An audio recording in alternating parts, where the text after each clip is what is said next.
ஷேய் பாரத் மாதா பார்வதி மதுரை மீனாட்சி எல்லாம் 2ஆம் நம்பருக்காக டெல்லி நிதியமைச்சர் விட்டு பாழாக்கி வச்சுருக்கா. கணக்கு போட்டார், எப்பயார போட்டார். குடும்பியை பிடிச்சி தூக்குவார். புரியுதா? அது இராணுவ வீரருக்கு அந்த டயத்தில் கணக்கு போடையில் குடும்பியை பிடிச்சி நடு ரோட்டில் பிடிச்சி தரன்னு எழுத்துட்டு வருவான். அதுதான் கணக்கு.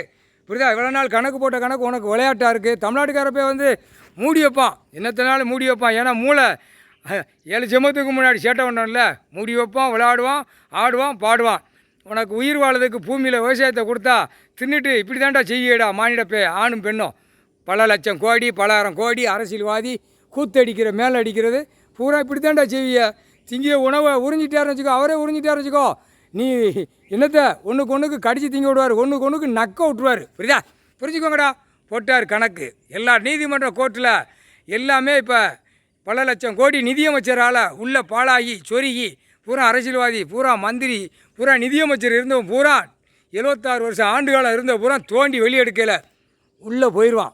பூரா சைக்கிள் வியாபாரம் பார்த்தவன், சைக்கிள் கடை வச்சவன், சைக்கிளுக்கு சாமா மாட்டுறவன், பூரா மாடு மேய்ச்சவன், ஆடு மேய்ச்சவன், கோழி மேய்ச்சவன், பன்னி மேய்ச்சவன் போய் அரசியல்வாதியை உட்காந்தா வழங்குமாடா.